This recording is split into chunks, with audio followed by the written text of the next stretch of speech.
Air strike ಬೆನ್ನಲ್ಲೇ ಈಗ Norway, Croatia, Netherland ಪ್ರವಾಸವನ್ನು ರದ್ದು ಮಾಡಿಕೊಂಡಿದ್ದಾರೆ ಪ್ರಧಾನಿ ಮೋದಿ ಅವರು. ಏರ್ ಸ್ಟ್ರೈಕ್ ಬೆನ್ನಲ್ಲೇ ಮೋದಿ ಯುರೋಪ್ ಪ್ರವಾಸ ರದ್ದಾಗಿದೆ. ಈ ಸಂದರ್ಭದಲ್ಲಿ ದೇಶದಲ್ಲಿ ಇರಬೇಕು. ಯಾವಾಗ ಯಾವ ಸಂದರ್ಭದಲ್ಲಿ ಏನಾಗುತ್ತೆ ದೇಶ ಅನ್ನುವಂಥದ್ದು ಗೊತ್ತಾಗೋದಿಲ್ಲ. ಯಾಕಂದರೆ ಪಾಕಿಸ್ತಾನ ಅಂತ ಕಂಟ್ರಿ ದೇಶ, ಅವರು ಯಾವ ಮಟ್ಟಕ್ಕಾದರೂ ಹೋಗ್ತಾರೆ.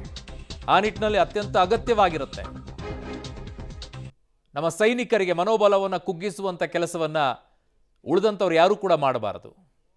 ಹಾಗೆ ಪ್ರಧಾನಿ ಮೋದಿ ಅವರು ಕೂಡ ಇಲ್ಲೇ ಇದ್ದರೆ ಸೈನ್ಯದ ಬಲ ಹೆಚ್ಚಾಗುತ್ತೆ, ಮನೋಸ್ಥೈರ್ಯ ಬರುತ್ತೆ, ಏನಾದರೂ ಇದ್ದರೆ ನಿರ್ಧಾರವನ್ನು ತೆಗೆದುಕೊಳ್ಬಹುದು. ಆ ನಿಟ್ಟಿನಲ್ಲಿ ಪ್ರಧಾನಿ ಮೋದಿ ಅವರು ಈಗ ಯುರೋಪ್ ಪ್ರವಾಸವನ್ನು ರದ್ದುಗೊಳಿಸಿದ್ದಾರೆ, ಇಲ್ಲೇ ಉಳ್ಕೊಳ್ತಾ ಇದ್ದಾರೆ.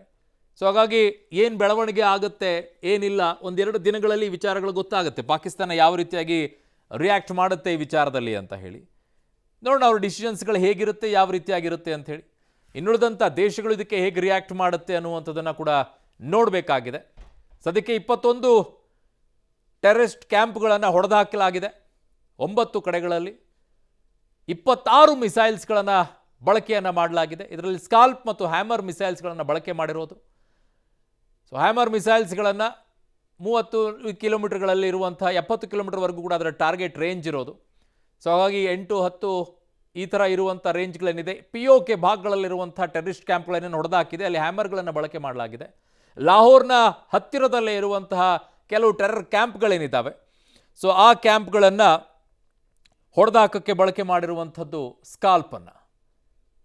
ಸ್ಕಾಲ್ಪ್ ಮತ್ತು ಹ್ಯಾಮರ್ ಈ ಬಾರಿ ಮಿಸೈಲ್ಸಲ್ಲಿ ಬಳಕೆ ಮಾಡಿದರೆ, ರಫೇಲನ್ನು ಮೂಲಕವಾಗಿ ಇದನ್ನು ಬಳಕೆ ಮಾಡಿರೋದು. ಕಳೆದ ಬಾರಿ ಬಾಲಾಕೋಟ್ ಏರ್ ಸ್ಟ್ರೈಕ್ ಸಂದರ್ಭದಲ್ಲಿ ಯೂಸ್ ಮಾಡಿದ್ದು ಮಿರಾಜ್ 2000. ಯಾಕೆ ಇವುಗಳನ್ನೆಲ್ಲ ಹೇಳ್ತೀವಿ ಅಂತಂದರೆ, ನಮ್ಮ ದೇಶ ಹೇಗೆ ಪವರ್ಫುಲ್ ಆಗ್ತಾ ಇದೆ ಅನ್ನುವಂಥದ್ದನ್ನು ನೋಡ್ಕೊಳ್ಳಿ.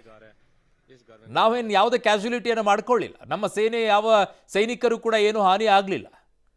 ನಾವಲ್ಲಿ ಹೋಗಲಾರದೇ ಹೊಡೆಯುವಂಥ ಕೆಪಾಸಿಟಿಯನ್ನು ಭಾರತ ಈಗ ಬೆಳೆಸ್ಕೊಂಡಿದೆ. ನಾವಲ್ಲಿ ಹೋಗ್ಬಿಟ್ಟು ರಕ್ತ ಕಾರ್ಕೊಂಡು ಬರುವಂಥದ್ದಿಲ್ಲ, ನಿಂತ್ಕೊಂಡು ಇಲ್ಲಿಂದ ಹೊಡಿಬೇಕಾ ಹೊಡೆದು ಬರ್ತೀವಿ. ಆ ರೀತಿಯಾದಂಥ ಕೆಪಾಸಿಟಿಯನ್ನು ಭಾರತ ಬಿಲ್ಡ್ ಮಾಡಿಕೊಂಡಿದೆ. ಹಾಗಾಗಿಯೇ ನಮ್ಮ ದೇಶದ ಬಗ್ಗೆ ನಮಗೆ ಹೆಮ್ಮೆ ಇದೆ, ಹೇಗಿದ್ದಂಥ ದೇಶ ಹೇಗಾಗಿದೆ ಅಂತ ಹೇಳಿ.